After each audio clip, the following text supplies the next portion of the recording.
ಆತ್ಮೀಯ H16 news ಅರ್ಥಾತ್ ಸೀತಾರಾಮ್ ನ್ಯೂಸದ ವೀಕ್ಷಕರೇ, ನಾನು ನಿಮ್ಮವ ಎಂ ಆಯುಧ ಮಲ್ಲಪ್ಪ ಜೊತೆ ಅವರು. ತಾವು ಈಗ ಸುದ್ದಿಗಳ ಲೋಕಕ್ಕೆ ಎಂಟ್ರಿ ಹೊಡಿತಾ ಇದ್ದೀರಿ. ಈ ಸುದ್ದಿಗಳನ್ನು ಪ್ರತಿಯೊಂದು ನೋಡೋ ಜೊತೆಗೆ ನಿಮ್ಮ ಅಭಿಪ್ರಾಯಗಳನ್ನು ಹಂಚ್ತಾ ಇರ್ರಿ. ಯಾಕಂದರೆ ಈ ಸುದ್ದಿಗಳು ನಿಮಗಾಗಿ, ನಿಮ್ಮ ಬದುಕಿಗಾಗಿ, ನಿಮ್ಮ ವೈಚಾರಿಕೆಗಾಗಿ, ನಿಮ್ಮ ತಿಳುವಳಿಕೆಗಾಗಿಯೂ ನಿಮಗೂ ಗೊತ್ತು. ಜೊತೆಗೆ ನಮಗೂ ನಿಮ್ಮೊಂದಿಗೆ ಇದೊಂದು ಮಾತಾಡುವಂಥ ಜೊತೆಗೆ ಸುದ್ದಿಗಳನ್ನು ಬಿಡುವಂಥ ಕೆಲಸ. ಈ ಕೆಲಸದಲ್ಲಿ ನಾವು ನಿಮ್ಮೊಂದಿಗಿದ್ದೀವಿ ಅಂತ ಹೇಳ್ತಾ ನೋಡ್ತಾ ಇರಿ ಸುದ್ದಿಗಳನ್ನು. ದೇಶದ ಯಾವುದೇ ರಾಜ್ಯದ ಮುಖ್ಯಮಂತ್ರಿಗಳಿಗೆ ಒತ್ತಾಯವನ್ನು ಮಾಡಿಲ್ಲ, ಸಬ್ಸಿಡಿ ಕೊಡಿ ಅಂತ ಕೇಳಿಲ್ಲ. ಮೆಟ್ರೋ ವಿಚಾರದಲ್ಲಿ ನೀವು ನಿಮ್ಮ ಗ್ಯಾರಂಟಿಗಳಿಗೆ ಹಣವನ್ನು ಹೊಂದಿಸಿಕೊಳ್ಳಲಿಕ್ಕೆ ಸಾಧ್ಯ ಆಗದೇನೆ ಬೆಂಗಳೂರು ಮಹಾನಗರದ ಜನತೆ ಈಗಾಗಲೇ ಪ್ರಾಪರ್ಟಿ ಟ್ಯಾಕ್ಸ್ ಅನ್ನು ಅತಿ ಹೆಚ್ಚು ಕಟ್ತಾ ಇದ್ದಾರೆ, ವೆಹಿಕಲ್ ಮೋಟಾರ್ ಟ್ಯಾಕ್ಸ್ ಅನ್ನು ಹೆಚ್ಚು ಕಟ್ತಾ ಇದ್ದಾರೆ, ನೀರಿನ ದರ ಹೆಚ್ಚು ಕಟ್ತಾ ಇದ್ದಾರೆ. ಅಂಡ್ ಬ್ಯಾಂಗ್ಳೂರಿಯನ್ಸ್ ಅತಿ ಹೆಚ್ಚು ಇನ್ಕಮ್ ಟ್ಯಾಕ್ಸ್ ಕಟ್ತಕ್ಕಂಥ ಜನ ಇವತ್ತು ಬೆಂಗಳೂರು ಮಹಾನಗರದಲ್ಲಿ ಇರ್ತಕ್ಕಂಥದ್ದು.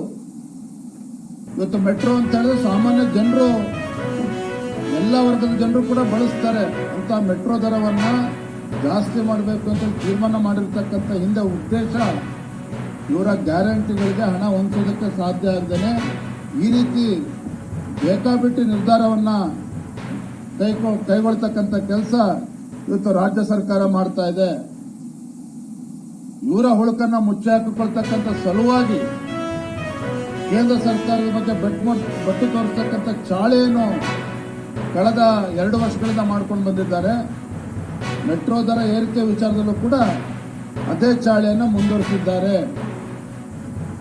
ಸಿದ್ದರಾಮಯ್ಯನವರು ಹೇಳ್ತಾರೆ, ರಾಜ್ಯದ ಹಣಕಾಸಿನ ಪರವಾಗಿ ಈ ವರ್ಗದ ಜನರು ಕೂಡ ಬಳಸ್ತಾರೆ ಅಂತ ಮೆಟ್ರೋ ದರವನ್ನ ಜಾಸ್ತಿ ಮಾಡಬೇಕು ಅಂತ ತೀರ್ಮಾನ ಮಾಡಿರ್ತಕ್ಕಂಥ ಹಿಂದೆ ಉದ್ದೇಶ ಇವರ ಗ್ಯಾರಂಟಿಗಳಿಗೆ ಹಣ ಹೊಂದಿಸೋದಕ್ಕೆ ಸಾಧ್ಯ ಆಗದೇನೆ ಈ ರೀತಿ ಬೇಕಾಬಿಟ್ಟಿ ನಿರ್ಧಾರವನ್ನ ಕೈಗೊಳ್ತಕ್ಕಂಥ ಕೆಲಸ ಇವತ್ತು ರಾಜ್ಯ ಸರ್ಕಾರ ಮಾಡ್ತಾ ಇದೆ. ಇವರ ಹುಳುಕನ್ನ ಮುಚ್ಚಿ ಹಾಕಿಕೊಳ್ತಕ್ಕಂಥ ಸಲುವಾಗಿ ಕೇಂದ್ರ ಸರ್ಕಾರದ ಬಗ್ಗೆ ಬಟ್ಟು ತೋರಿಸ್ತಕ್ಕಂಥ ಚಾಳೆಯನ್ನು ಕಳೆದ 2 ವರ್ಷಗಳಿಂದ ಮಾಡ್ಕೊಂಡು ಬಂದಿದ್ದಾರೆ. ಮೆಟ್ರೋ ದರ ಏರಿಕೆ ವಿಚಾರದಲ್ಲೂ ಕೂಡ ಅದೇ ಚಾಳೆಯನ್ನು ಮುಂದುವರಿಸಿದ್ದಾರೆ.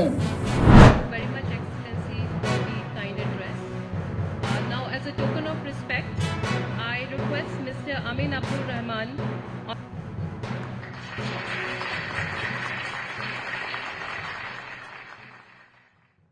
आरडो की प्रतिबद्धता, एकता और प्रगति के लिए दक्षिण और त्रिकोणीय सहयोग की भावना का प्रमाण है, जो आरडो को परिभाषित करता है और जो भारत के लिए भी एक मंत्र है.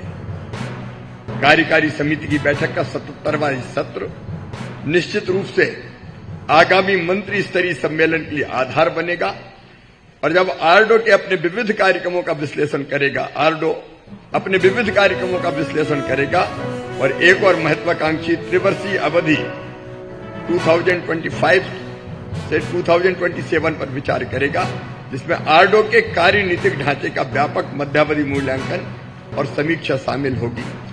देवियों और सज्जनों, आज मैं भारत में अपने ग्रामीण क्षेत्र के विकास के लिए और गांव की जनता के कल्याण के लिए जो कुछ प्रमुख कदम उठाए गए हैं, उनका उल्लेख जरूर आपके सामने करना चाहूंगा. हमने एक आजीविका मिशन, जो विशेषकर ग्रामीण भारत से गरीबी दूर करने के लिए, बेरोजगारी दूर करने के लिए हमने बनाया है, उसके बारे में मैं जरूर आपको जानकारी देना चाहूंगा. इसके पहले भी भारत में हरित क्रांति हुई और कृषि के क्षेत्र में हमने उत्पादन और उत्पादकता बढ़ाने के नए रिकॉर्ड स्थापित किए. एक जमाना था तब भारत अपनी खाद्यान्न सुरक्षा के लिए दुनिया के कुछ देशों पर निर्भर करता था, लेकिन आज खाद्यान्न के उत्पादन में भारत आत्मनिर्भर है और दुनिया के बाकी देशों को भी सहयोग कर पा रहा है.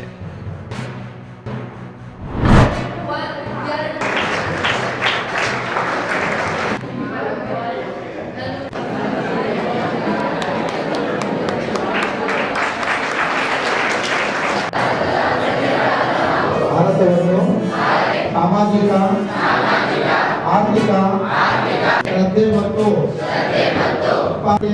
ಸಮಾನತೆಯನ್ನು ಬರುವಂತೆ ಮಾಡುವುದಕ್ಕಾಗಿ ವ್ಯಕ್ತಿ ಗೌರವ ದೇಶದ ಏಕತೆ ಜಿಲ್ಲೆಯ ಹೆಸರಾಂತ ಸಾಹಿತಿಗಳು ವಿಚಾರವಾದಿಗಳು ಅವ್ರಿಗೆ ನಾನು ವಿಶೇಷವಾಗಿ ನಮಗೆ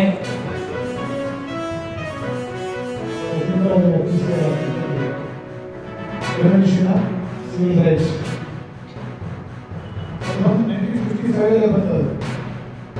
ಅದು ಸರಿ ಹೋಗಿಲ್ಲ ಅಂತ ಹೇಳಿ 1989ರಲ್ಲಿ ಕೇಂದ್ರ ಸರ್ಕಾರ atrocity act prevention of atrocity on SC/STs act 1989 ಈ ಕಾಯ್ದೆ ಈ ದೇಶದ ಸೃಷ್ಟರು ಕೂಡ ಉಳಿದುಕೊಂಡಿದ್ದಾರೆ ಮನುಷ್ಯ ನೋಡಿ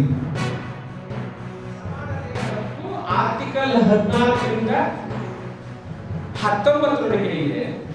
ಈ 17ನೇ ಕಲಂ ಒಂದಿದೆಯಲ್ಲ ಅದರೊಳಗಡೆ ಅದನ್ನ ವಿಸ್ತೃತವಾಗಿ ಹೇಳೋದಕ್ಕೆ ಮತ್ತು ಅದನ್ನು ವಿಶ್ಲೇಷಣಾತ್ಮಕವಾಗಿ ಜನರ ಮುಂದೆ ಇಡೋದಕ್ಕೆ ಈ ನಾಗರಿಕ ಹಕ್ಕು ಸಂರಕ್ಷಣಾ ಕಾಯ್ದೆ ಮತ್ತು SC/ST ದೌರ್ಜನ್ಯ ಪ್ರತಿಬಂಧಕ ಕಾಯ್ದೆಗಳನ್ನು ಎರಡನ್ನೂ ಕೂಡ ಆರ್ಟಿಕಲ್ 17ಕ್ಕೆ ಅನುಸಾರವಾಗಿ ತರಲಾಗಿದೆ ಅನ್ನುವಂಥದ್ದು ಸ್ಪಷ್ಟವಾಗಿ ತಿಳ್ಕೊಳ್ಳಬೇಕಾಗಿದೆ. ರೀತಿ ಇದೆಯಲ್ಲ ಅದನ್ನ ಹತ್ತಿಕ್ಕೋಸ್ಕರ ಅದನ್ನ ಸರಿ ಮಾಡ್ಲಿಕ್ಕೋಸ್ಕರ 55 ಕಾನೂನು 89 ಕಾನೂನು ಬದಲಾವಣೆ ಮಾಡ್ತಾ ಬಂದ್ರು. 2015 ಕಾನೂನು 2016 ಕಾನೂನು ಬದಲಾವಣೆ ಮಾಡ್ತಾ ಬಂದ್ರು. ಆ ಎಲ್ಲ ಕಾನೂನುಗಳನ್ನ ಮಾಡಿದ್ರು ಕೂಡ ಏನಾದರೂ ತಪ್ಪು ಮಾಡಿದಂತವನಿಗೆ ಶಿಕ್ಷೆ ಪ್ರಕಟಿಸಿದ್ರು ಕೂಡ ಆದ್ರೆ ಮತ್ತೆ ಪ್ರಕಟಣೆಗಳು ಬದಲಾಗ್ತಾ ಇದ್ದಾರೆ. ಕಾರಣ ಏನಂದ್ರೆ ಇವರಿಗೆ ಕಾನೂನು ತಿಳುವಳಿಕೆ ಇಲ್ಲ, ಈ ದೇಶದ ಸಂವಿಧಾನದ ಬಗ್ಗೆ ತಿಳುವಳಿಕೆ ಇಲ್ಲ ಅಂತ. ಆ ಕಾನೂನು ಅರಿವು ನಿಮ್ಗೆ ಇರಬೇಕು. ಪ್ರತಿಯೊಬ್ಬ ವ್ಯಕ್ತಿಯ ಸಂರಕ್ಷಣೆಯನ್ನು ಕೂಡ ಆ ಒಂದು ಕಾನೂನು ಇರುತ್ತೆ. ಹಾಗೆ ಪರಿಶಿಷ್ಟ ಜಾತಿ ಮತ್ತು ಪರಿಶಿಷ್ಟರ ಪ್ರತಿಬಂಧಕ ಅಧಿನಿಯಮ 1989 ಹಾಗೂ 1955 ಅಂತಿದೆ. ಈ ಎಲ್ಲ ಕಾನೂನುಗಳು ಕೂಡ ಪ್ರತಿಯೊಬ್ಬ ನಾಗರಿಕನ ರಕ್ಷಣೆಗೋಸ್ಕರ ಸಂವಿಧಾನದಲ್ಲಿ ಮಾಡುವಂಥದ್ದು. ಈಗ ಫೋಕ್ಸ್ ಆಕ್ಟ್ ಅಂತ ನೀವು ಓದ್ತೀರಾ ನೆಕ್ಸ್ಟ್ ಕಾನ್ಸ್ಟಿಟ್ಯೂಷನ್ ಕೂಡ. ಸೊ ಫೋಕ್ಸ್ ಆಕ್ಟ್ ಅಂತ ಹೊಸ ಒಂದು ಕಾನೂನು ಬಂದಿದೆ. ಅದರಲ್ಲಿ ಕೂಡ ಹೆಣ್ಮಕ್ಳಿಗೆ ಸಾಕಷ್ಟು ರಕ್ಷಣೆಯನ್ನು ಒದಗಿಸಿದ್ದಾರೆ.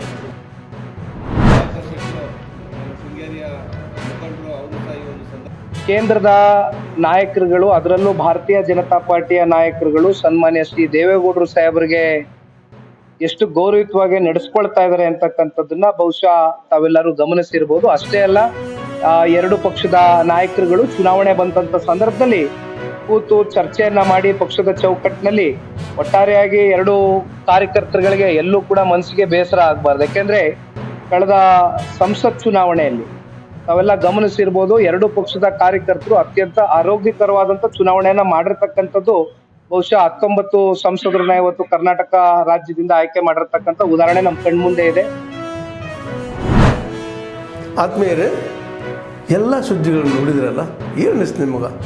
ಇದರಲ್ಲೇ ನಿಮ್ಗೆ ಲೈಕ್ ಆಗಿರ್ಬೋದು, ಡಿಸ್ಲೈಕು ಆಗಿರ್ಬೋದು, ಕಾಮೆಂಟ್ ಬೇಡಪ್ಪ ಅಂತೂ ಅನಿಸಿರ್ಬೋದು, ಕಾಮೆಂಟ್ ಮಾಡಬೇಕಪ್ಪ ಅನಿಸ್ಬೋದು, ಶೇರ್ ಮಾಡಬಾರ್ದಪ್ಪ ಅನಿಸಿರ್ಬೋದು, ಅದು ಮಾಡಬೇಕು ಅನಿಸಿರ್ಬೋದು.